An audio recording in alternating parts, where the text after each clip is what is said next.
I just love it. I just love our WhatsApp University झकास या बकवास वाला show because I look forward to it. क्योंकि हफ्ते में बहुत सारी चीजें होती हैं तो उनको मैं नोट करके रखती हूँ या फिर सचिन को मैं व्हाट्सएप भेजती हूँ और बोलती हूँ कि सचिन इसके बारे में हम लोग बात करेंगे. एंड जाहिर सी बात है on a show like this it's as dynamic as it gets. और डायनामिक का मतलब है कि हर हफ्ते एक नया एपिसोड होता है जहां पर हम आपके लिए एक नए व्हाट्सएप्स की एक लिस्ट लेकर आते हैं और आपको बताते हैं कि क्या ये व्हाट्सएप्स या ये फॉरवर्ड्स जो ट्विटर पर हैं, इंस्टाग्राम पर हैं, कभी कभी फेसबुक पर हैं, जिनको देखकर आप अपनी जिंदगी की दिशा शायद बदल दें. Before you do that we do want to tell you कि क्या ये झकास है यानी कि सच है या फिर ये बकवास है. And that's the name of the show. It's WhatsApp university झकास या बकवास. My name is Rohini and joining me of course is the executive editor of the Hindustan times. That is Sachin Kalbag. Hi Sachin, how you doing? How are you? How was your weekend? I know that हमारे देश के एक भारत रत्न जो है वो गुजर गई इसी हफ्ते. लेकिन apart from that, I mean that was just see, it was expected because she's not been keeping well. And बहुत लोगों ने कहा कि उनको बहुत ही तकलीफ हुई in the last few days. हमने जब डॉक्टर से बात की तो उन्होंने कहा कि बहुत ही तकलीफ हुई उनको because of COVID complications. उनको निमोनिया हो गया था, multiple organ failure हुआ था. But to lose a person of that stature it's just too sad. It's just too sad. बिल्कुल सही कहा आपने Sachin. Of course it's a tough one and specially खास करके जिस रेडियो स्टेशन पर मैं बात करती हूँ या अपना शो करती हूँ, it's a retro Bollywood radio station. So काम तो एक तरफ है. I just feel like the impact of Lata Mangeshkar. हमारे कितने जनरेशंस हैं ओके जिन्होंने अपना पहला गाना सुना होगा and it could have been a Lata Mangeshkar song, right? I think अगले दिन जब एक पब्लिक हॉलिडे अनाउंस किया गया नेशनल मॉर्निंग के लिए, मुझे सच्ची में लगा बिकॉज संडे के दिन of course we were at the radio and मैं लोगों की बातें सुन रही थी रेडियो पर. लोग फोन करके रो रहे थे and honestly I hate Covid so much more now because it was COVID, right? A lot of people may not know this, but she had pneumonia. उनको कोविड के कॉम्प्लिकेशंस थे जिसकी वजह से ऑफ कोर्स उनका निधन हुआ. But I think that public holiday the next day was a day that I needed as a professional and as an Indian to just sit. मुझे सिर्फ उनके गाने सुनने थे. अभी भी my playlist is just not changing from Lata Mangeshkar and इतना बड़ा इम्पैक्ट रहा है उनका हम सबकी जिंदगियों पर. So I just hope that she goes in peace and she has a beautiful, beautiful afterlife ahead. If you believe in afterlife, ladies and gentlemen, मैं जानती नहीं हूँ, लोगों के बहुत अलग अलग विचार होते हैं इन चीजों पर, ये टची सब्जेक्ट्स होते हैं. लेकिन speaking of टची, Shahrukh Khan, O my God, that's another man. मैं बहुत टची हूँ जिनको लेकर और लोग बार बार शाहरुख खान को हमारे देश में परेशान कर रहे हैं और मुझे बहुत गुस्सा आ रहा है सचिन, स्पेशली दिस टाइम. पहली बात तो we are all dealing with the loss of Lata Mangeshkar. Okay, Lata Mangeshkar ji हमारे लिए कितना इंपॉर्टेंट है, I think we spoken about this already. But जब गम हो, जब दुख हो, जब एनीवे हिंदुस्तान जो है ग्रीव कर रहा हो, उसके बीच में ये क्लिप्स आए थे सोशल मीडिया पर संडे की शाम. It was the funeral, it was the last rites. उनको सलामी दी जा रही थी, एक स्टेट फ्यूनरल ऑर्गेनाइज किया जा रहा था. जाहिर सी बात है there were a lot of people of public importance जो वहां पर थे, उनमें से एक शाहरुख खान भी थे. And शाहरुख खान के लिए, let's be mindful, this was his first public appearance after what went on with his family last year. So anyway, he's kept a very low profile. He's not been tweeting, talking to the media, any of that. यहाँ पर शाहरुख खान अगर आए भी हैं तो जाहिर सी बात है he's come to pay his respects. एक वीडियो क्लिप वायरल होता है जहां पर वो दुआ मांगते हुए नजर आते हैं और फिर वो अपना मास्क जो है नीचे करते हैं and it looks like he might be actually spitting. It's not spitting. So सबसे पहले हमको ये बताना है अपने ऑडियंस को बिकॉज कई सारे व्हाट्सएप्स इमीडिएटली आने लगे कि ये देखिए, एंड क्योंकि वो clip it looks like that. So you take a clip out of context, और हम ये अपने शो पर अक्सर बोलते हैं संदर्भ, context. You take a clip out of context and it looks like he's spitting. You do not understand the religious or the cultural significance of that action, जिसकी वजह से बवाल. And I know a lot of people शायद उनको आज तक पता नहीं है कि वो थूक नहीं रहे थे. वो थूक नहीं रहे थे guys, let's get this straight, okay. तो अगर आप तक ये बात पहुंची नहीं है, उसके बाद ट्रोलो की army, okay, they descended on Twitter, Shahrukh Khan को भला बुरा कहने लगे।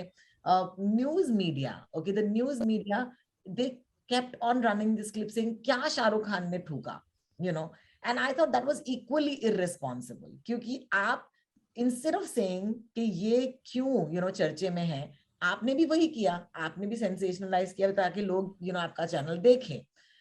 Let's get to the bottom of it, Sachin. why did Shahrukh Khan have to make that action?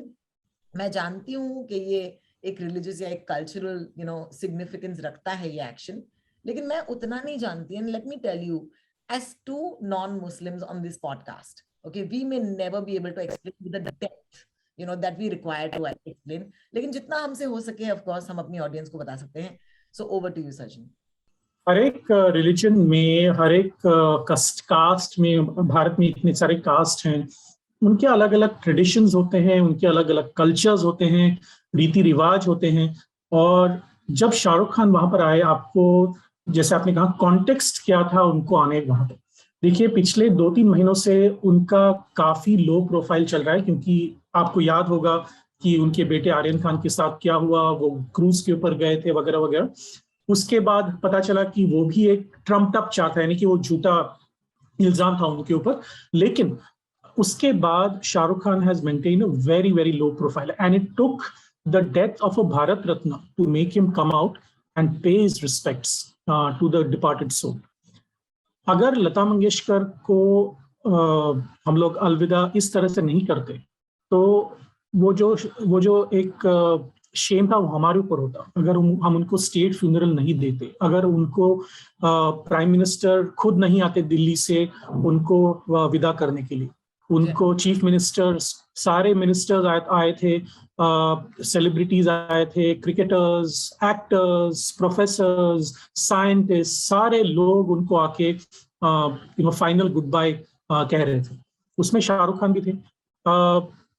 Shahrukh Khan जब आए, and we know for a fact that Shahrukh Khan kind of represents the secular fabric of India, यानी कि उनकी जो शादी हुई है वो भी एक हिंदू लेडी से हुई है। गौरी खान हिंदू थी, हिंदू हैं, और उनके साथ जो एक लेडी आई थी उनको साथ अकम्पनी करने के लिए, उनकी मैनेजर पूजा ददलानी, वो भी हिंदू हैं। तो ये जो फोटो वायरल हुआ उसके बाद, I think we should focus on that rather than the video where he is, where he's allegedly spitting. जो फोटो वायरल हुआ उसमें शाहरुख खान दुआ दे रहे हैं और पूजा ददलानी जो है वो नमस्ते कर रहे हैं। लेकिन अगर आप पूरा वीडियो देखें, क्योंकि ये जो क्लिप्स होते हैं ना, हम कैसे भी कट करके, एडिट करके हम लोग सोशल मीडिया पे डाल देते हैं और उसका अलग ही मीनिंग हो जाता है। अगर मैं फोटोशॉप पे पिक्चर को क्रॉप कर दूं और पीछे कोई और खड़ा हो, पीछे कोई और सिचुएशन हो, तो उसका मीनिंग ही चेंज हो जाता है। तो हम लोग अखबार में भी ऐसे ही देखते हैं कि हम किसी भी फोटो को उसके संदर्भ के हिसाब से उसको क्रॉप करें, ना कि उसके संदर्भ को या कॉन्टेक्स्ट, यानी कि जो न्यूज वैल्यू है उसको चेंज करके हम डालें, क्योंकि that is मिसचिफ, it is criminal. बिल्कुल। तो सबसे मुझे भी बहुत गुस्सा आ रहा था उस दिन, क्योंकि उन्होंने एक मुस्लिम रिवाज की तरफ से, मतलब उसके हिसाब से लता मंगेशकर जी को दुआ दी, और उनके कल्चर में दुआ देने के बाद ऐसे एक फूंक मारते हैं, यानी कि मेरे मुंह से जो निकला था वो आपकी तरफ जाए, उसको थोड़ा फोर्स करके आपकी तरफ जाए, वो एक सिग्निफिकेंस रखता है। तो उसमें कोई बड़ी बात नहीं थी उनके लिए, शाहरुख खान के लिए। He did it as a mark of respect. He did it as a mark of love and affection to one of the greatest Indians of all time. ये हम इसमें कोई दो राय नहीं है ना कि Lata Mangeshkar is one of the greatest Indians of all time. उसमें who's going to debate that? लेकिन और उसके बाद उनकी जो पूरा वीडियो अगर आप देखें, तो not only did he pay his respects in the Muslim way, he also paid his respects in the Hindu way. बिल्कुल।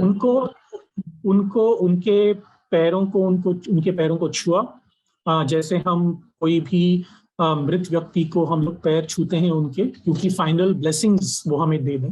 उनके जाने से पहले। और उसके बाद शाहरुख खान ने लता मंगेशकर जी को, उनके पार्थिव देह को प्रदक्षिणा डाली। तो ये मुस्लिम रिवाज है या हिंदू रिवाज है, आप मुझे कहिए।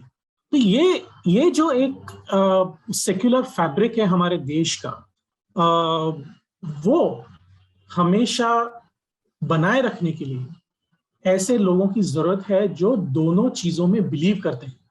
ना कि मेरी religious identity is the most important या फिर आपकी religious identity is the most important.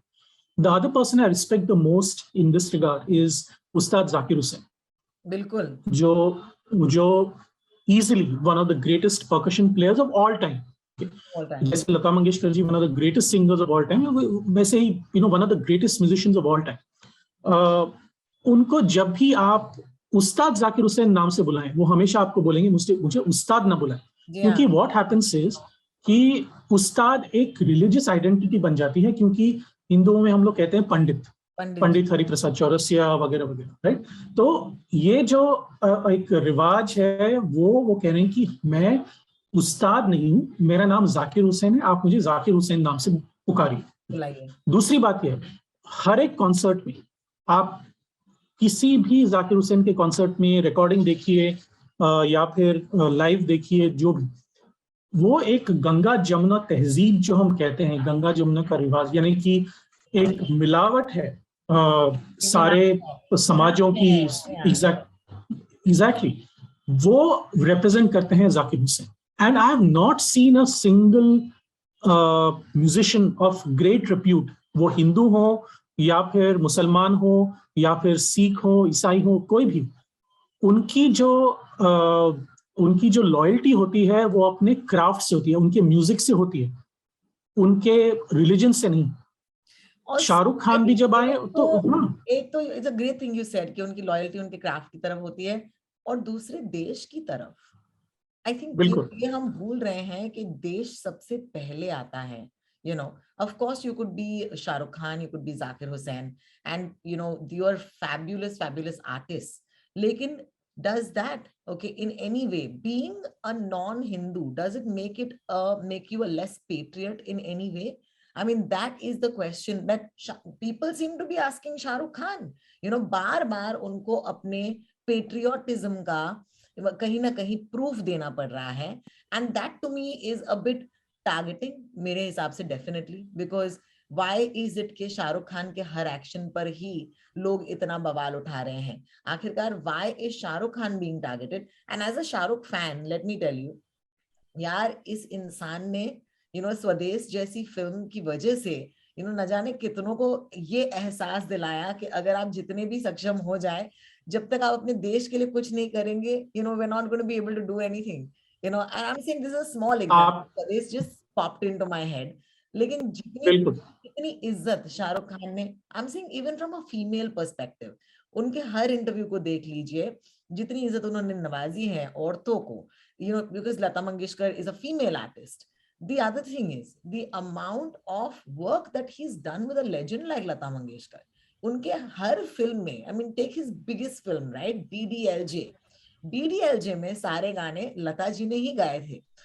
the fact that he needs to prove his love for his country तो एक तरफ है, दूसरी तरफ his love for a legend, I mean that to me just rattled me so much, because मैंने कहा यार पिछले साल जो हुआ उस पे लोगों ने कहा कि there might be a question, अगर कोई गलत है तो हम उनका साथ नहीं दे सकते, if something is wrong somebody will have to go to jail.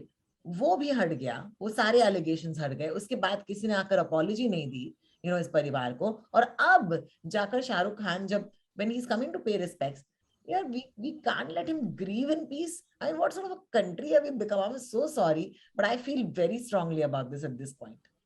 Yeah. और शाहरुख खान के बाद आमिर खान भी आए, आमिर खान ने भी वही किया, और उन्होंने दुआ उस तरह से नहीं दी, लेकिन उन्होंने भी नमस्कार किया, उन्होंने भी उनके पैर छुए।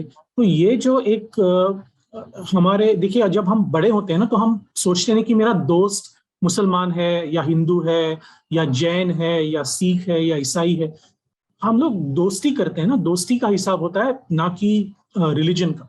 तो जब हम बड़े होते हैं, एटलीस्ट मैं जब बड़ा हो रहा था, तो हमारे अगल बगल में क्रिश्चियंस थे, मुस्लिम्स थे, मेरे क्लासमेट्स थे। हमने कभी भी एक दूसरे को पूछा नहीं कि अरे यू आर अ मुस्लिम और यू आर अ हिंदू और you are you are a Christian, और उसके वजह से हमारे जो है डिफरेंसेस रहेंगे।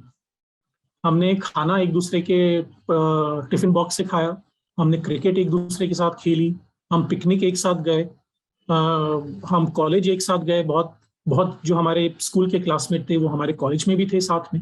तो ये जो एक कल्चर है वो अभी धीरे धीरे नष्ट ना हो, उस पर हमें ध्यान रखना चाहिए। And the more we teach our children that it is not about just equality, it is about the absence of prejudice।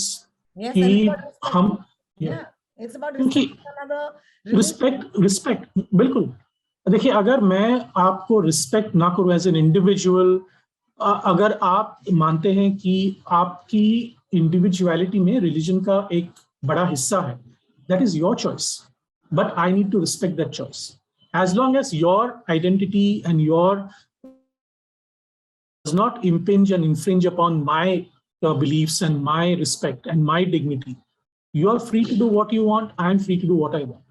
Right? So, यहाँ पर to come back to the point, to come back to the debate, जब शाहरुख खान ने दुआ दी तो उन्होंने एक ऐसे देश के सिटीजन के हिसाब से उन्होंने दुआ दी, ना कि मैं शाहरुख खान हूं इसीलिए मैं कर रहा हूं, लेकिन जो उनका अपब्रिंगिंग था, जो उनकी शादी है, जो उनके कल्चर है, उनका जो कल्चर है, बॉलीवुड का कल्चर है, इंटरनेशनल फिल्म्स का कल्चर है, वो सारा जो एक समेट लिया है उनके जहन में, वो उन्होंने वहां पे दिखाया। And it was not prescribed और scripted, it was spontaneous. And as तो it should be, because जब लोग वैसे भी ग्रीफ के सिचुएशन में होते हैं, वो वहां पर और कुछ नहीं सोच रहे होते। द ओनली थॉट इज कि oh my god, someone who is really important to us, वो हमारे साथ नहीं रहे। So can we let people grieve in peace? Because हमने ये देखा है, जब स्टार्स गुजर जाते हैं, या जब कोई आर्टिस्ट गुजर जाता है, या कोई पर्सन ऑफ नेशनल इंपॉर्टेंस गुजर जाता है, ऐसे दौर में कई सारे लोग होते हैं जो आपकी इस वल्नरेबिलिटी का फायदा उठा सकते हैं। वो जानते हैं कि आपकी इमोशंस जो है इस वक्त हाई हैं, तो जब वो ऐसी आपसे बात करें, जाहिर सी बात है आप गुस्सा हो जाएंगे।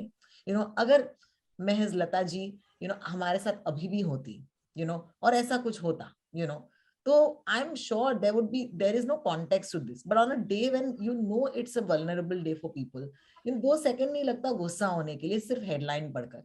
तो प्लीज मैं अपने ऑडियंस से यही कहना चाहूंगी कि आपको गुस्सा दिलाने के लिए पता नहीं क्यों कई सारे लोग काफी कोशिशें कर रहे हैं, लेकिन आप गुस्सा होने से पहले एक बार हर बात को जांच ले, उसे एक बार समझ ले, ताकि आप तक ये जो they are not winning, and ultimately hate can not win, we can not let hate win. और मेरे लिए यही एक अंडरलाइनिंग चीज है कि लोग चाहते हैं कि हम एक दूसरे से नफरत करें। Please don't let hate win, because नफरत के नींव पर हिंदुस्तान नहीं खड़ा है आज, मोहब्बत के नींव पर हमेशा से खड़ा रहा है। So keeping that in mind, I think Sachin, हमने प्लान नहीं किया था कि हम इतना बात करेंगे शाहरुख खान के बारे में, लेकिन हो जाता है यार, अभी क्या करें। मैं आपको आपने डीडीएलजे की बात की है ना, लता मंगेशकर एक ऐसी आर्टिस्ट हैं जिन्होंने ना केवल काजोल को अपनी आवाज दी, उनके माँ को आवाज दी, तनुजा जी को, उनके ग्रैंडमदर को भी आवाज दी, शोभना समर जी को। यानी कि उनका बॉडी ऑफ वर्क देखिए ना कितना है। और इस दिन जहां पर एक ऐसी व्यक्ति का देहांत होता है, और उस दिन जहां पर हम लोग रिस्पेक्ट्स देने जाते हैं, एक स्टेट फ्यूनरल चल रहा है वहां, बहुत कम लोगों को स्टेट फ्यूनरल मिलता है ना, तो बहुत कम लोगों को। और if there is one person who deserves this, it is Lata Mangeshkar.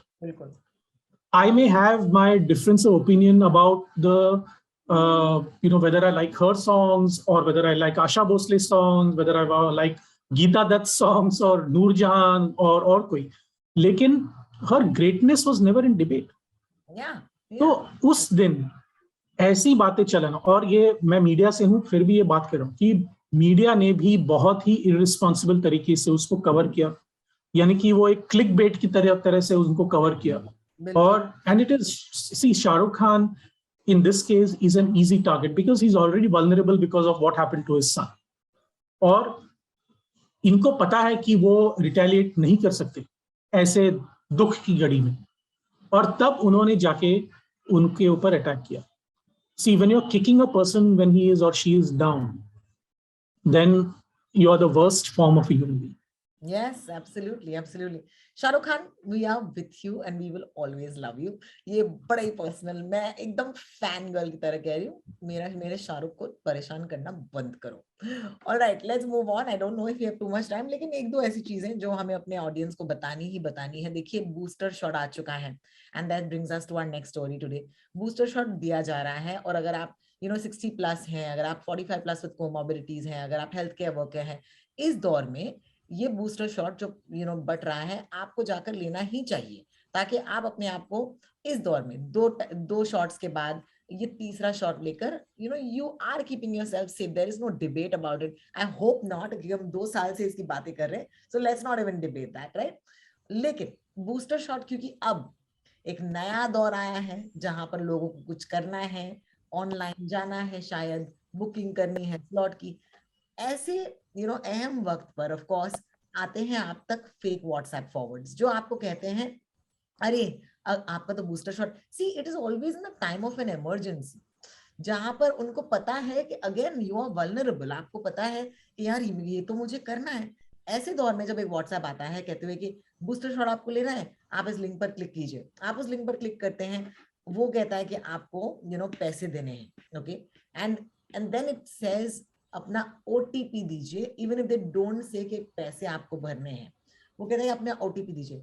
लोगों को लगता है कि यार शायद हमको बूस्टर के लिए ओटीपी देना पड़ेगा, ओटीपी मिलते ही पैसे ऐड ले रहे हैं लोग। And I think it's crazy because government आपको कभी ये नहीं बोलेगा, आप सिर्फ रजिस्टर कर सकते हैं। Even on the CoWIN app there was never a time that we had to actually pay money, right? What do you say? CoWIN पर आपको कभी पैसे देने की जरूरत नहीं थी ना, आपको सिर्फ रजिस्टर बिल्कुल नहीं, आपको वहां जाकर पैसे देने थे, है ना? बिल्कुल। पहले तो अगर आप गवर्नमेंट के वैक्सीनेशन सेंटर पे जाए तो आपको पैसे भी देने की जरूरत नहीं, आपको वहां पे सिर्फ कतार में खड़ा होना है, आपको अपना वहां पे रजिस्ट्रेशन दिखाना है और वैक्सीनेशन का डोज लेना है। उसमें कोई तो दिक्कत नहीं थी, कोई कंफ्यूजन नहीं था, कोई कॉम्प्लिकेशन नहीं था। जो प्राइवेट हॉस्पिटल्स में जाना चाहते थे, क्योंकि वहां पे कम भीड़ हो, वहां पे आपको शायद एयर कंडीशनड एनवायरनमेंट में आपको डोज मिले, तो उसकी वजह से जो है वो वहां पर प्राइवेट हॉस्पिटल्स को भी बताया गया था कि आप वैक्सीनेशन जरूर दे सकते हैं, लेकिन आप चार्ज भी कर सकते हैं। और ये जो पैसे हैं वो गवर्नमेंट ने ऑलरेडी फिक्स किए थे कि आप कोविशील्ड को इतना लेंगे, कोवैक्सीन को इतना लेंगे, स्पुतनिक को इतना लेंगे, जाइडस का इतना लेंगे, वगैरह वगैरह। तो इसमें कोई कंफ्यूजन था नहीं। अगर आपको पता नहीं है तो आप गवर्नमेंट के वेबसाइट पे जा सकते हैं, मिनिस्ट्री ऑफ हेल्थ के वेबसाइट पे जा सकते हैं, कोविन के वेबसाइट पे जा सकते हैं, वहां पे भी इंफॉर्मेशन है। आपको कोविन के वेबसाइट पे बिल्कुल पैसे पे करने की जरूरत नहीं है। और दूसरी बात, कोई भी आपको व्यक्ति फोन करे और बताए कि आपका आप करना चाहिए, आपका ये क्रेडिट कार्ड का नंबर डालिए और आपको ओटीपी आएगा, आपको हेल्प करने के लिए मैं हूं यहाँ पे और आप मुझे सिर्फ ओटीपी दीजिए, आपका रजिस्ट्रेशन हो जाएगा, बिल्कुल नहीं कीजिए। ओटीपी बिल्कुल नहीं दीजिए, अपना क्रेडिट कार्ड का नंबर किसी को मत दीजिए, सीवीवी नंबर नहीं दीजिए, क्योंकि ये सारे जो हैं वो एक फ्रॉड का पूरा सिस्टम बना के रखा है लोगों ने। और लोग स्पेशली सीनियर सिटीजन जो वल्नरेबल हैं, उनको पता नहीं होता कि मोबाइल कैसे ऑपरेट करें या क्रेडिट कार्ड कैसे ऑपरेट करें या फिर ऑनलाइन यूपीआई सिस्टम्स कैसे ऑपरेट करें, उनको बहुत ही दिक्कत होती है। सारे उनके पैसे जो हैं वो ऐंठ लेते हैं and it is so sad. Every single day हमारे जो रिपोर्टर्स हैं, क्राइम रिपोर्टर्स, वो साइबर सेल से बात करते हैं। पिछले साल करीबन 50 से 60% की वृद्धि हुई साइबर क्राइम्स में, केवल मुंबई में। और अलग अलग शहरों में, स्पेशली छोटे शहरों में, वहां पे और भी ज्यादा हुई, क्योंकि वहां के लोगों को और भी पता नहीं था कि ये लोग कैसे अपने को स्कैम करते हैं। तो यहाँ पे एटलीस्ट अवेयरनेस थोड़ा तो है, मुंबई में, दिल्ली में, बैंगलोर में वगैरह, लेकिन छोटे छोटे शहरों में उनको अवेयरनेस भी नहीं होती लोगों को, बहुत सारे लोगों को, और वहाँ पे इतने स्कैम्स चलते हैं टेलीफोन के ऊपर। It is so sad because अपने सारे जो सेविंग्स होते हैं, एक तो उनका पेंशन का जो पैसा आता है महीने में 10,000 15,000 जो भी आता होगा, वो सारे ये लोग ऐंठ लेते हैं। So it is a crime against humanity, this whole thing. that मेरी मम्मी के साथ ये हुआ जहां पर किसी ने उनके क्रेडिट कार्ड को डेबिट कार्ड को क्या बोलते हैं, क्लोन करके उनके अकाउंट में से निकाले. Now that's also scary. This is not a case कि OTP किसी को दिया. So my mother actually wrote to the ombudsman, जो एक इंसान है जो एक बैंक के सबसे सीनियर पोजीशन पर होते हैं, और उन्होंने कहा कि जब मैंने अपना OTP तक ना दिया हो, तो कैसे आपकी बैंक से ये पैसे निकल सकते हैं अगर ये फेक क्रेडिट कार्ड को एक बना रहा है तो. And you know what? She got 50% of her money back. Because the bank turned around and said, I'm so sorry. I mean, of course, there was a fight and, हमने बहुत सारे procedures follow किए, 1000 form भरने पड़े.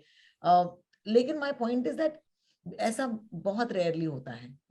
हमारा इस bank के साथ बहुत पुराना रिश्ता रहा है, तो शायद उस रिश्ते को मद्देनजर रखते हुए this is like something that they had to make do, ताकि वो इस कस्टमर को ना लूज करे. लेकिन the point is that it doesn't happen to everybody. अभी पिछले 3-4 सालों से सारे बैंक्स ने एक व्यवस्था बना के रखी है कि अगर आपके अकाउंट से पैसे गए हैं, देखिए जैसे आप डेबिट कार्ड या क्रेडिट कार्ड इस्तेमाल करते हैं तो इमीडिएटली वो पैसे दूसरों के अकाउंट में इमीडिएटली क्रेडिट नहीं होते. There is a transition time. और जो ट्रांजिशन टाइम है उसके बीच में अगर आपने बैंक को कंप्लेंट की कि ये पैसे मैंने ऑथराइज नहीं किए थे, तो बैंक आपको सपोर्ट करेगा, आपके पैसे वहां पे नहीं जाएंगे. मेरे साथ भी हुआ है.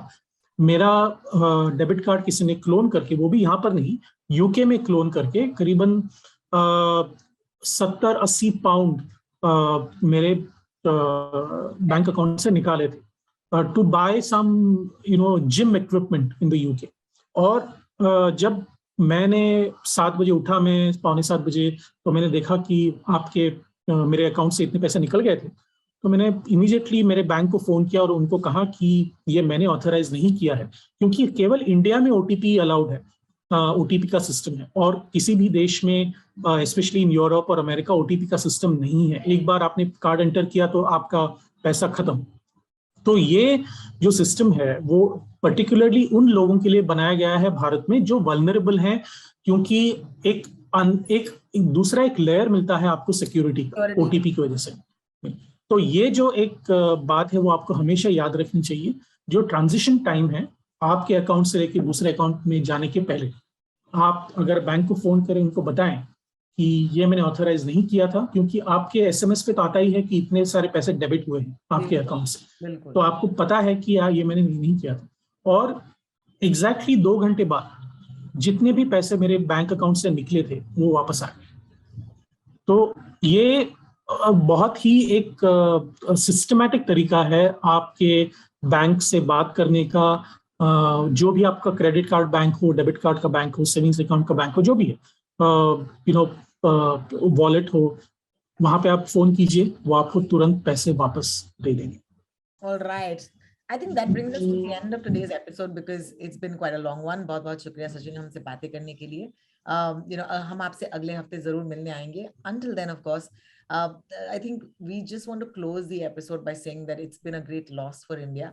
And लता जी के जाने से कहीं ना कहीं हम सबकी जिंदगी पर it just feels like somebody जो हमारी जिंदगी का हिस्सा थी अब नहीं है. So we want to pay utter respects, तो हमारी तरफ से of course लता जी को श्रद्धांजलि, एंड पूरे HT स्मार्टकास्ट की तरफ से, हम पूरी टीम की तरफ से we are with you in your loss India. हमें सुनने के लिए बहुत बहुत शुक्रिया.